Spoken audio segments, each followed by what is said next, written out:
Welcome to the AI Marketers Playbook, where we cover actionable frameworks to actually leverage AI in your business. I am Audrey Chia, your host, and today I have with me Tom Winter, an experienced SaaS founder who has helped to scale companies and agencies with AI, content marketing, and SEO. Now, Tom has grown a startup from humble beginnings to a company that has a global footprint in more than 100 countries, and he is currently the founder of an AI writing tool called SEOWind, which creates high-quality AI-generated articles that rank well on Google and drive organic traffic. Now, with a focus on growth, Tom brings a wealth of experience in building successful startups and developing frameworks to help companies scale. Thank you for being here, Tom. We are so glad to have you with us. Hey Audrey, thank you for having me here. And I love what you're doing on LinkedIn, and I'm following it really closely. So great to be here. Thank you. And I would love for you to share a bit more about yourself and how you got into the world of, SaaS and entrepreneurship. So my experience is in over a decade. Like I was in marketing and I was doing SEO. Personally, I'm half a developer, half a marketer, half a salesperson. And about a decade ago, exactly, I started my first SaaS with a couple of friends, developers. We've built a tool to test developer skills, and we've built it to, as you just mentioned, to have customers in over 100 countries. It was one of the biggest tools out there when it comes to testing developers, and it's still there. And this showed me how SaaS works. And to be honest, I fall in love into that. And once I got to the point that the company was like developed enough so I can leave it, I decided to go with another task that I wanted to build. And it was 1.5 years ago. I wanted to create a tool that will bridge the gap between Ahrefs or SEMrush and content writers, because I felt that the skills that people need to write content that is SEO optimized is really close to the content writers, but they feel that Ahrefs and SEMrush are just like overwhelming. There's too much data there. So we built SEOWind. And the purpose of SEOWind, it was funny because we wanted to create a tool that will help them to create briefs that are SEO optimized. But then GPT-4 happened, you probably know that. And we noticed that prompting AI is no different than briefing a human. If you have all the data that you need, you can create briefs and then can write articles that make sense and that are not shallow, empty, like with one-click solutions, but actually nail the search intent and are helpful.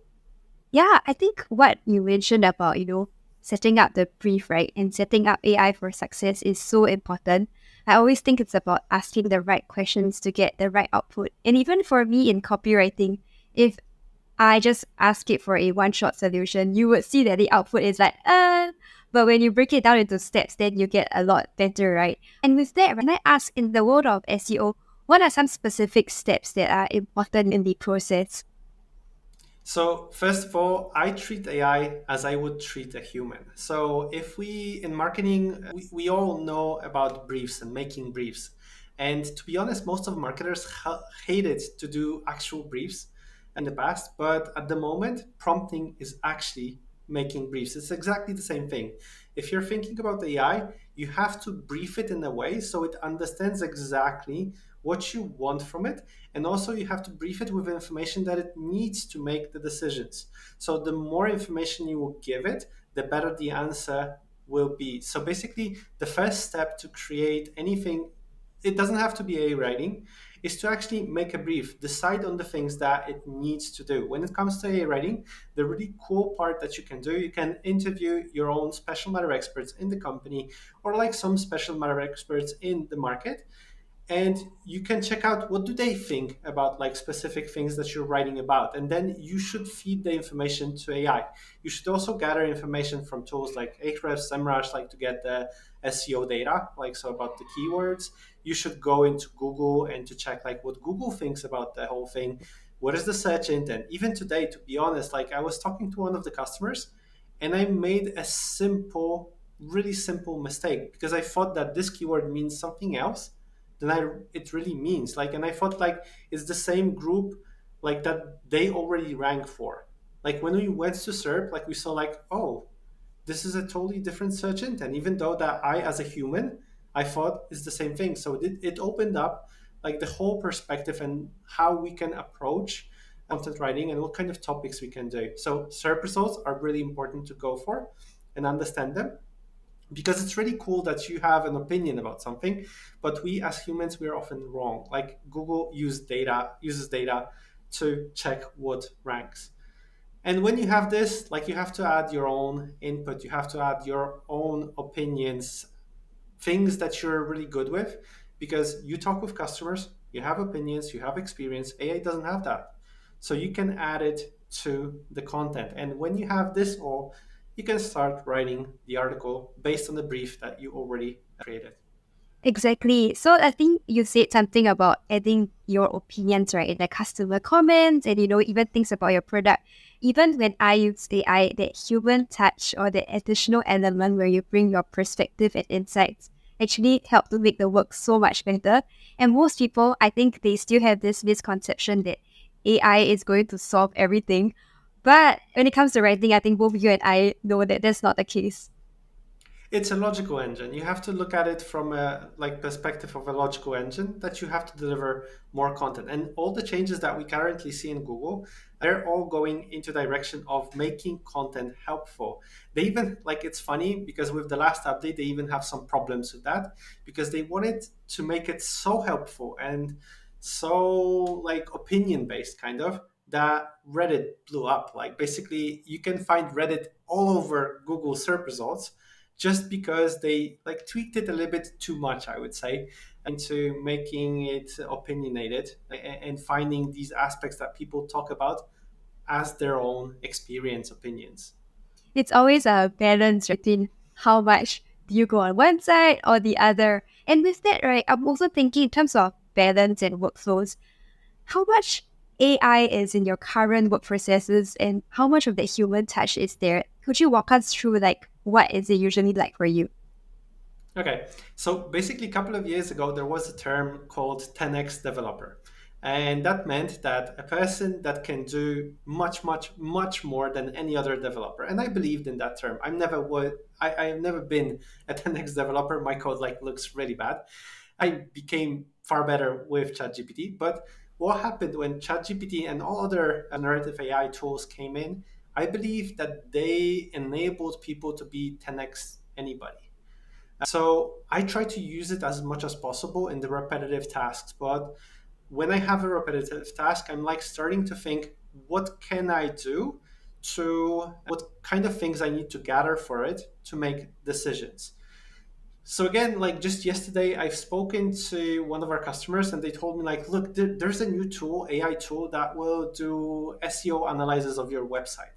What do you think about it? And it's like I went to it and it's like started to think about it, like, does it work or not? And in my opinion, it doesn't have a chance to work for one simple reason, because AI is really bad with all the tasks that are binary. So for example, you have a list of tasks to do and just walk through like all the things that you have to check on the website and check if my website is doing that. A thing that it's kind of easy for Ahrefs or SEMrush or many other like Screaming Frog and so on. But the problem with AI, it's too creative for that. This is like really the problem of AI. It will, like, when you do it with AI, you will see like it's so moody. It doesn't like go with exactly the things that you asked for, because it will do it its way. So tasks like that are really hard for AI to do when there's like one simple answer. So count words in the paragraph. Try to do it with ChatGPT. Maybe it became better right now, but like every time that you post in the same paragraph, it will count a different amount of words there. My kid that is 8 years old can fulfill that task, and ChatGPT had its problems. So for creative tasks like writing, rewriting, optimizing certain things, that there is no one simple answer, I would recommend working with AI. With math problems, that there is one single answer, that you have to go through the text and analyze it to get exactly a specific thing from the text, where you know exactly how to correct it. These tasks, still old fashioned Python, is a little bit better for tasks like that. I Yeah. and to that point, right? quick question on my end. So it seems like AI is better at creative tasks, right? And in the case of SEO, is it a more, rigorous task of a step-by-step process, or is it a more creative task? Where does it lie? It's definitely step by step, because coming to what I said in the beginning, treat it as a human. Like, so for example, if you're creating an article from scratch, you as a human, you don't write it straight away, like writing the whole text without correcting it. You divided the whole process into steps. First, you probably do your research, then you write the brief, then you write a draft, then you optimize it for SEO, then you add special matter expertise like into it, then you add internal links, then you add external links and additional data. So like you have multiple steps. If you throw that all at AI and expect it to do it with one step, no, it will not work. Like it will create like really bad content. And the same would be with a human. Like the human would also create bad content if it's not divided to pieces. I always say, like, if you want to eat an elephant, eat them in pieces. So like it's too big of a task. Sam Altman, I think he said that right now ChatGPT GPT-4 Turbo can take up to 300 pages of content as context. Yes, it does, but it can't take half a page of instructions. Same goes with Gemini. Like it probably can take up to 1,000 pages of text, but try to feed it with multiple tasks in this. It will really not work out. So divide this into pieces. Divide it into digestible pieces that AI can handle. If I always try to say that if you're not getting the answer from AI that you want, it's not AI's fault. It's your fault. Like you're not defining the task in the correct way that is simple to understand. Try to think about it as you would talk to another human. Would this human understand what you want? If not, then don't expect it from AI. I love what you said about, is it giving you the right answer, right? And if it's not giving you the right answer, maybe it's because you're not asking the right questions. So even on my end, when I prompt for ads, I don't just have give me a Facebook ad. I actually prompt for audience insights, product value propositions. I want an exact style of writing, and then I prompt for that ad. And that's like 4 to 5 steps, and most people would think that you'll get that in one prompt, which does not work. I've tried it many times. So like what you said, breaking it down into multiple steps seems to really and I would love to know, because this is also a podcast where we share super actionable tips, right? How can someone really leverage AI for SEO if they were using like ChatGPT or a tool on their end? Sure thing. So first of all, you have to understand what AI can do and what AI can't do. So it doesn't have like many data that you would expect from AI. My biggest problem with, let's go with ChatGPT and Gemini, is that it always answers. And this is the biggest problem that I see. Even if it doesn't have the data, it will answer and try to predict because it's a logical engine. So going with SEO, like one of the key things I still believe in is understanding the keywords that you can rank for in a specific topic. If you ask AI to give you keywords, it will not give you actual keywords. It will give you terms that are possibly connected to the topic that you're talking about. So you can also ask your friend about these keywords. They will also give you and provide you with similar terms, but it's not backed by data. So like at least not at the level that you would like to, because it is backed on data because it was trained on the text that had this insight, but it's not extracted from Google. So it doesn't have the information from Google about, for example, search volumes, which it should. So, for example, on my site, what I try to do, I try to push to AI information about keywords that I want to go after. Like, so one of the things that I try to do, I like try to get data from tools like Ahrefs, Moz, Rush, like about the keywords that my competition is ranking for, and I'm pushing it to AI as context and saying like, look, AI, this is my brief. Here are potential keywords that my competitors already rank for. Which one of these you think I should go after when looking at my brief? So like very specific for my brief, and then it will return keywords. But the problem with AI, still, it's creative. It's not giving me a binary answer. So even in such case, it will give me additional like 30% of creativity on top of that, saying like, look at these keywords. Like, no, no, no. I told you specifically, these are the keywords that you should look at. Don't make things up. So look out for traps like that. And how do you have any tips on how you could, prevent it from adding those additional words? Are there any things or prompts you can use? Excel, like for me, Excel, like you, at some point, you will not be able to remove them on a level of ChatGPT. So sometimes, like what I'm doing on my side, I'm using normal programming to check if AI gave me some things that were made up or not. Same goes with stats. Like I'm using different sources of stats, and then I'm feeding to AI the stats that I want to write about. I'm not expecting AI to tell me how many people in Europe or America drink coffee. Like, what's the percentage? It doesn't know the percentage. It doesn't have the exact data. So I prefer to deliver AI like the data that I wanted to focus on, as much information as possible. Like when I'm writing an article, I'm writing it piece by piece. So I'm like writing like an H2, the whole H2, and I'm saying explicitly, this is your tone of voice that you should write about, like with these are crucial information that you should add into this part because I've checked it in search results and this is what they focus on. This is what our special matter expert said, like that is crucial for this. These are additional statistics that you can use. And I'm like really, really specific with the things that I should do, not Got leaving it. it any space to go like sideways and like be too creative. I like creativity, but not too creative.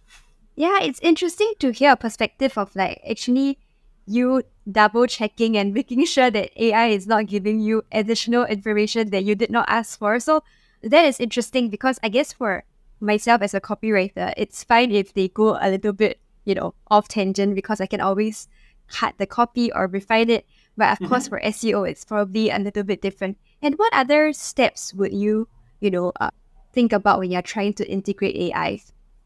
So I'm a strong believer in something that I call cyborg method. So cyborg method means AI working with a human directly together. So because I believe that AI has superpowers, humans have superpowers, let's combine them together and let's make it better. So don't expect that any AI tool will create you copy or whatever just with one click. You have to deliver the data that it needs to understand. So this is the first part.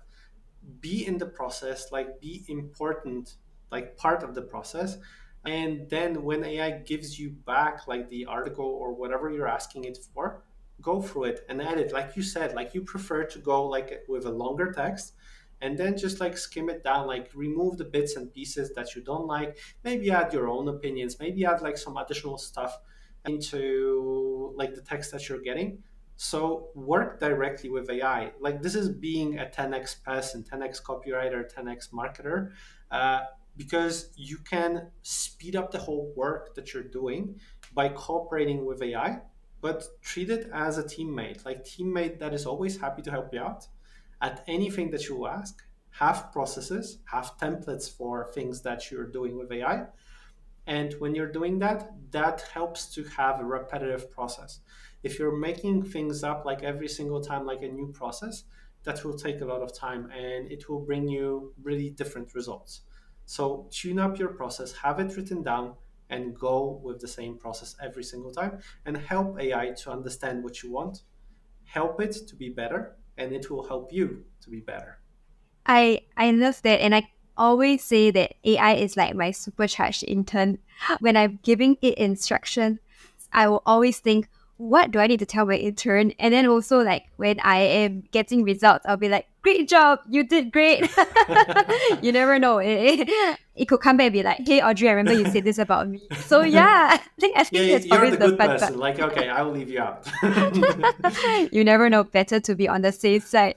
Yeah, and maybe like do you have a few other like tips for perhaps people who are new to SEO, right? Because not all of us are trained, and if I'm a founder or business owner who is trying to get started, where do I even begin? Definitely go either like Google Gemini and start, like it works just like ChatGPT. It looks the same and it's right now it's for free, so you don't even have to pay $20. There's Gemini 1.5 version that you can actually play around with and start working with that. Like for me, one of the key parts of being a better SEO person is being better in Excel.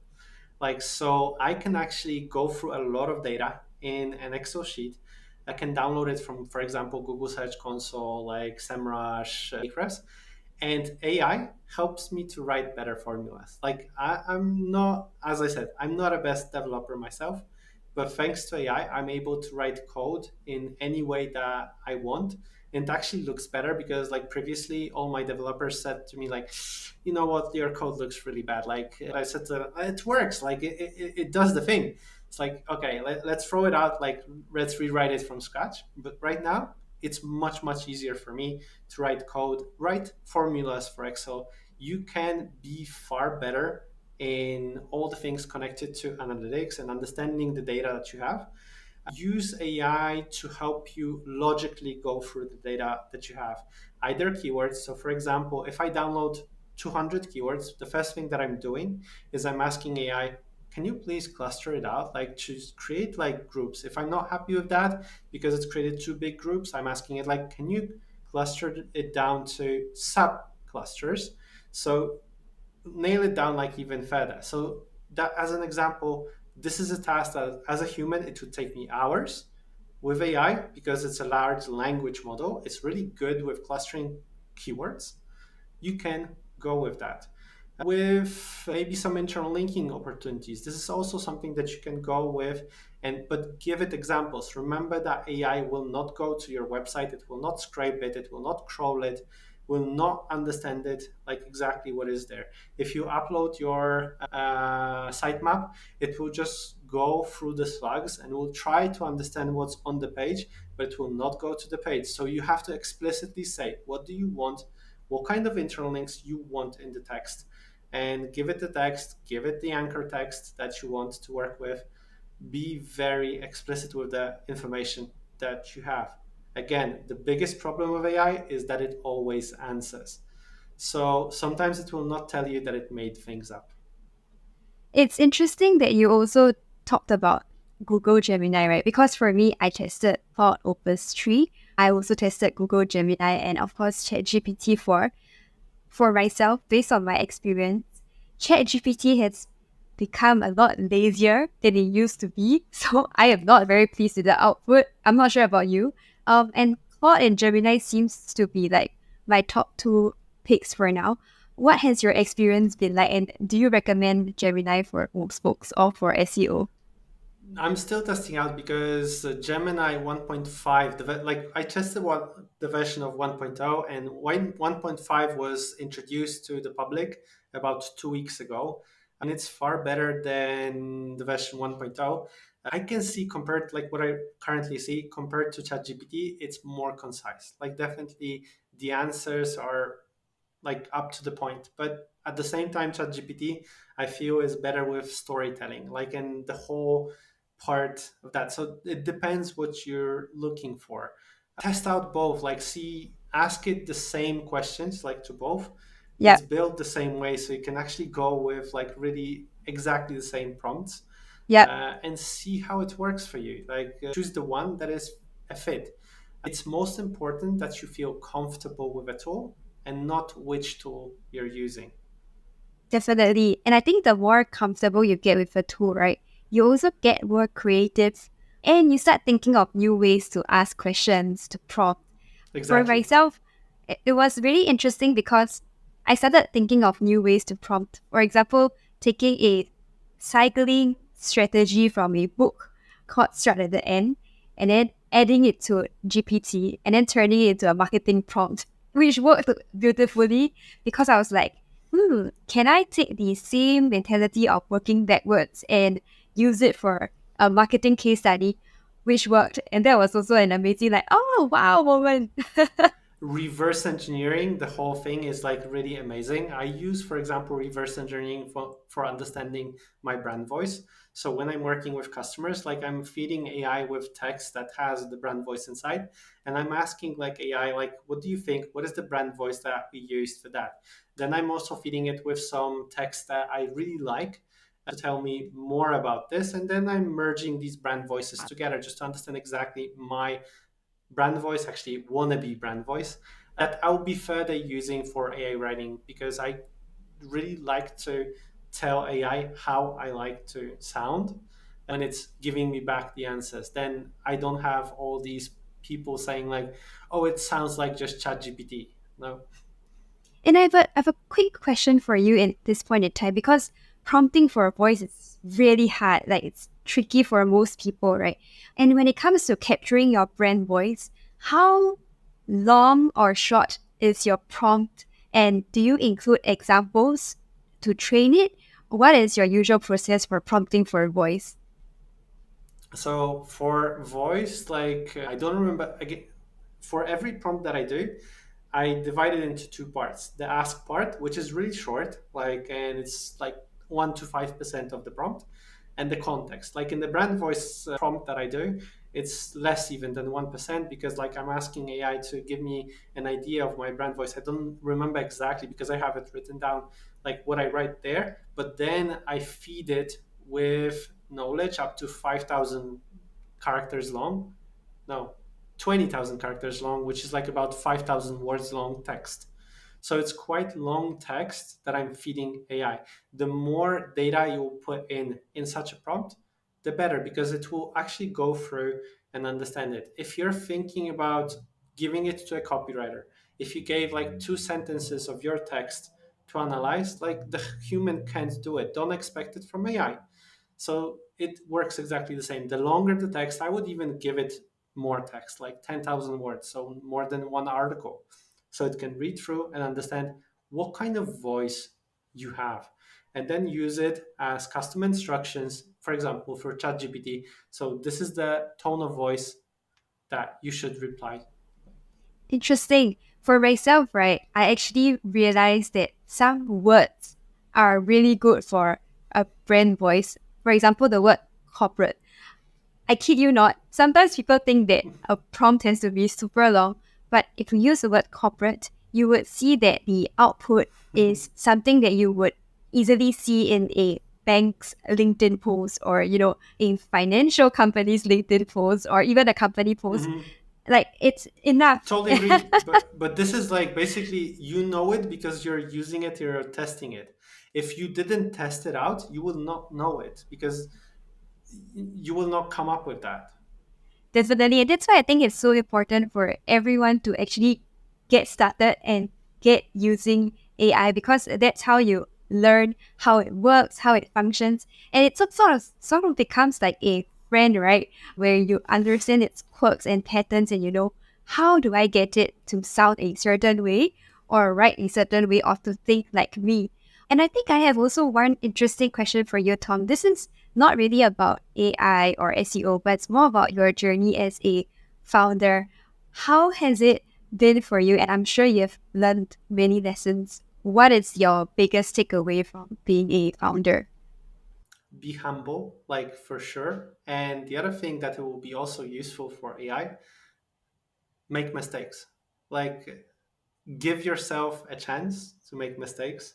Either if you're a founder, like you will do plenty of mistakes, but learn from them, or you will play around with AI, make mistakes, because you will learn from all the mistakes that and interactions that you're doing with AI, or like being a founder. Like if you take your ego aside, like just take it somewhere else, put it somewhere on the shelf, like you don't need it. Be humble and ask people to give you constructive feedback. Ask ChatGPT to give you sometimes constructive feedback, so you can learn from that. With all the things that you're doing as a founder, that somebody tells you like, look, Tom, SEOWind is such a great tool, I'm like just going, there, Tom, nice work, let's move on. With constructive feedback, it's finally something that, okay, this is what I can improve, this is how I can make it better. People are looking for that. You're not creating a product service for yourself, you're creating it for customers, so listen to them. I understand that every founder knows best what they should build. I don't feel so. I don't feel that I know best. I know my customers know better than I do. So listen to people, be humble, make mistakes, learn from them. And I think, like what you said, right, the spirit of learning, of growth, and that mentality, I think is what sets, one company apart from another. And even as we are all trying to navigate the AI space, where it's like new for me, I'm also relatively new to this space, even though I've been doing this for about a year-ish. I had to pivot from just pure copywriting and being a consultant into learning how to leverage AI. So it definitely is a journey, and also finding, product market fit, learning if people are looking for AI solutions or just consulting work. That has always been, an interesting juggle and a journey for me, and I'm sure many other founders and entrepreneurs out there. And of course, I think, Tom, it would be great if you could share a bit more about SEOWind and how people can get started on your platform. So at SEOWind, what we focus on is doing the research and actually analyzing all the SEO data that we need to create a brief and then prompt AI for you to write the article piece by piece. So we go to the SERPs, like we automate the whole process of going to the SERPs, also understanding the keywords that you should go after. We ask you as a special matter expert, what do you think? What are the crucial parts like that you should take into account when writing this article, so we then later can parse it, divide it into specific thoughts, and like align it with the outline. So actually say to AI, like, look, AI, our special matter expert thinks this and this about this part. When you'll be writing that, remember to submit it. Go with additional statistics and data so it will not hallucinate and make things up. We are really explicit with the things that we want. And also, when AI writing the article later on, we are able to find internal links based on Google Search Console data. So we try to simplify the whole process of researching and gathering the data. When AI writing, for every 3,000 words that we write, more or less we feed it with about 10,000 words in the context. So there's like almost more than three times in what we take out, because this is the context that you need for AI writing. So we try to simplify it. Like, of course, you can do it in ChatGPT. That's doable. I know how to do it. But if I'm thinking about writing 10,000 words in the prompt and writing 3,000 words of the article from scratch, I'm going with the article, to be honest. Like, I will not write the prompt, even though that I exactly know how it's structured, because like this is so much data that we need to compile from different sources and feed it to AI in a digestible way that is, from human perspective, it's just not doable, in my opinion, at least. Like, I would not go with that. So this is what we try to do. We deliver you a tool that helps you out to specify exactly what you want to write about, gives you the data, and then passes it to AI for you to write the article. And then, in my opinion, when we write the article, it's like 70 to 80% ready. As an editor, go through it, add your own input into that, make it better, make it helpful, and then rank for the keywords that you want. If you want to try it out, like, just go to SEOWind and you will find a register button there. Play around. If you want to learn more about it, like always, you can find me on LinkedIn. Ask me anything you want. I'd love to chat with you. Thank you so much for that, Tom. And thank you for joining us today. It was a real pleasure having you on the show. And thank you, listeners, for tuning in. So don't forget to subscribe to the AI Marketers podcast and hit the bell for more exciting episodes just like this one. Thank you and see you soon. Thanks a lot. Cheers. Bye.